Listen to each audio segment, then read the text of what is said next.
отплыл он от вот этого пляжика, поплыл, плыл очень, скажем так, бодро. То есть кролем, я думаю, какой-то пловец. Это произошло недавно. Петр Третьяков, сотрудник МЧС, просто прогуливался с женой по набережной. Заметили плывущего мужчину. Тот явно курсировал к другому берегу, но решил развернуться. Как пояснили очевидцы, его позвали друзья. Горе-пловца ждала целая компания, среди них и подруга с сыном.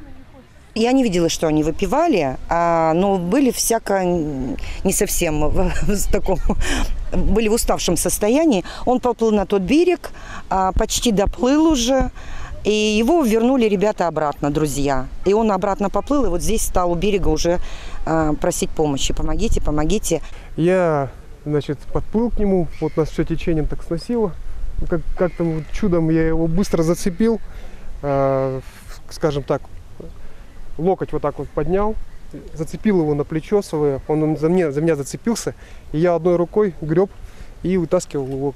Так сыктывкарец предотвратил еще одну трагедию. Это место в Кировском парке уже заслужило печальную известность. 2 года назад здесь утонули сразу 3 ребенка. Ребята отпросились погулять, пошли в парк и решили поплавать. Проходивший мимо горожанин предостерег: здесь омут может затянуть. Но безуспешно. Причем сначала один мальчик пошел ко дну, остальные кинулись на выручку.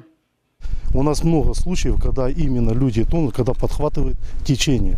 Вот, не справляются, выдыхаются, теряют силы. И те люди, которые помогают, тоже не в состоянии оказать помощь. И поэтому люди тонут. Каждый год после половодья берега и дно здесь меняют свой рельеф. И какую новую опасность, кроме неочищенного дна, таит река, неизвестно никому. Это место как раз изгиб реки. К тому же здесь проложен фарватер для судоходства. Любителей купания здесь поджидает большая глубина, быстрое течение и круговороты. Опасно, потому что тут не видно дна, там чуть-чуть зайдешь, мало ли утонешь. Да и грязно, бутылки там. Так, ножки помочить только. Пришли чисто, чтобы ребенок в песочке поигрался, и все. Купаться-то не купаемся. Слишком еще маленький. Тут вообще нельзя купаться, это мы просто сидим тут, загораем. Таких несанкционированных мест отдыха и купания в Сыктывкаре 8. В республике в 10 раз больше. Жертвами чаще всего становятся люди в алкогольном опьянении и дети без присмотра родителей. Сотрудники ГИМС патрулируют такие места и направляют муниципалам требования установить специальные знаки, плакаты, временные спасательные посты. На протяжении всего берега мы не нашли ни одного знака, запрещающего купаться. Вернее, один есть, но он вот в таком виде. Усилить работу МЧС планирует с помощью сотрудников полиции. Привлекать к административной ответственности спасатели не имеют права, а потому контроль за водными объектами отныне будут вести совместно. Особое внимание детям.